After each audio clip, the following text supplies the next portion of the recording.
segment number 2 of the Cummins Real Estate Group show with Michele Cummins and myself, Curtis Pope. Now, a lot of people are talking about pre-sales now, Michele, where you buy it before it's built. Oh, my goodness, yeah. Which must be kind of weird because you're buying something that's going to be there, but it's not there yet.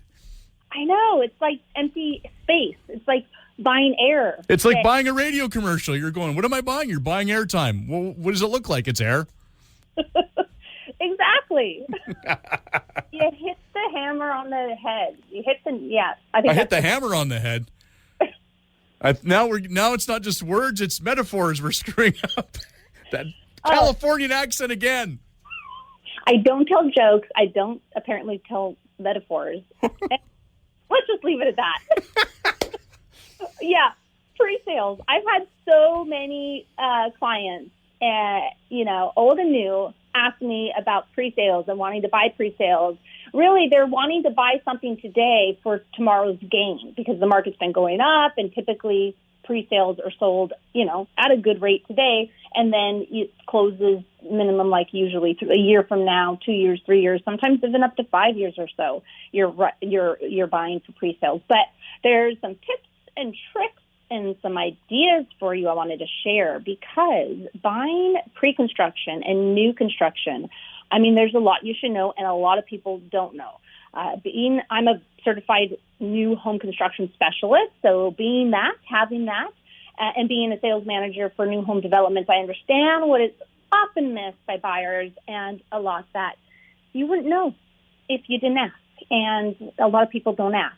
So, and what to negotiate for and what to be aware of. So, you can't get a pre-approval for something 1, 2, 3, 5 years from now. So a lot of people go, what about my financing? Well, you don't worry about your financing today because there is no such thing as a pre-approval for such a thing. That is air. The bank isn't going to guarantee air.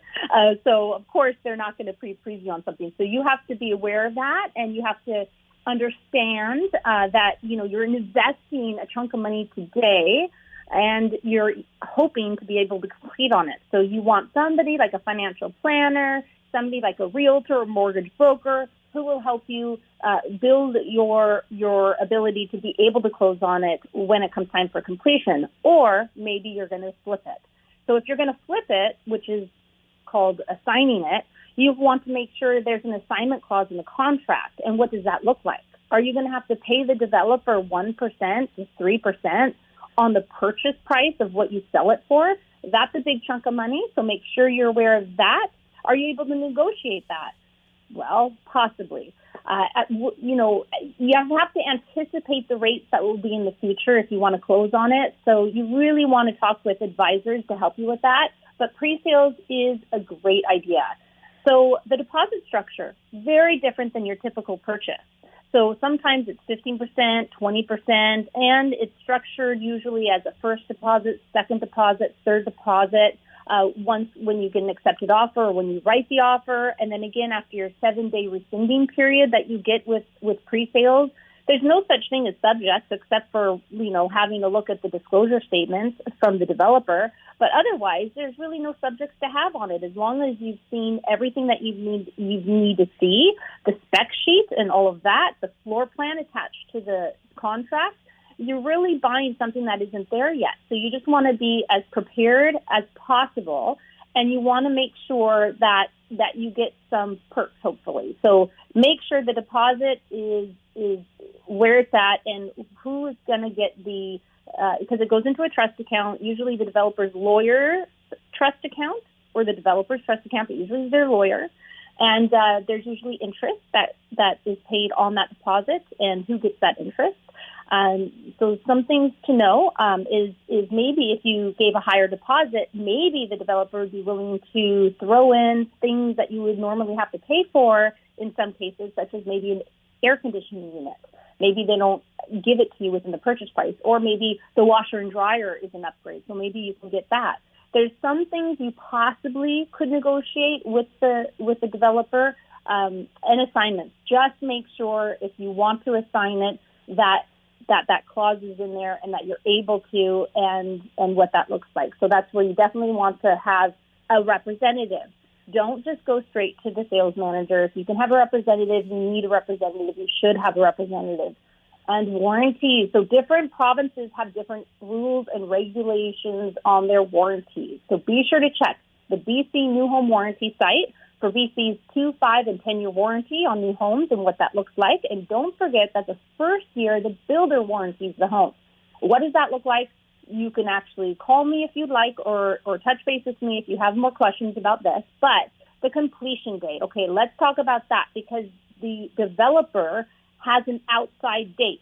What is an outside date? Well, that date is there's an estimated completion date, but then there's an outside date to where if the builder has any hiccups, any delays, there's any strikes or natural, certain disasters, anything that may delay the build, they have an outside date for typically 1 year, sometimes 1.5 years, to where they can keep on pushing the completion date out should they need to. But also be careful with that outside date of the time that they need to give you a heads up of when they're extending it, because it's really hard to change, maybe you gave notice, you're a tenant and you gave notice already. Maybe your movers are all ready to go and you're paying for a bin to store your furniture and who knows your situation. But if you only have 2 weeks notice from the developer every single time they push out the date, that's going to make life very stressful for you. Even a 30-day, which is typical notice that developers give you. But just be prepared for that. And then the deficiency walkthrough.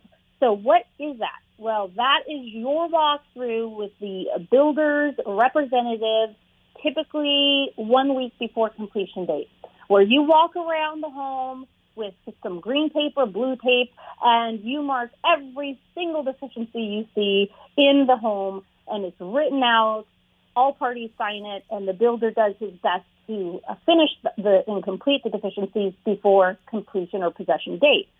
Now, a lot of people don't know this, but you can actually hire an inspector to actually go and inspect that new home. You think, why would I need an inspector to inspect a brand new home when it's warranted? Many reasons why. For instance, I had a buyer who was buying a new home, and we hired an inspector, and he found that part of the roof was installed improperly. Well, the builder didn't know this. He had been away, and when he got back, he hadn't checked the roofers who had done the job. And sure enough, it would have caused a lot of issues in the future, which would have just caused more problems, stress, and concern. So luckily, we got that fixed right away.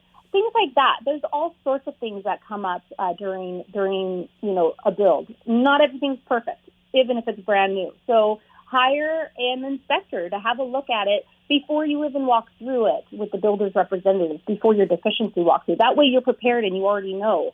So when you sign off on the deficiency list, you have that as well, that inspector's report. So that's also something that you should be aware of.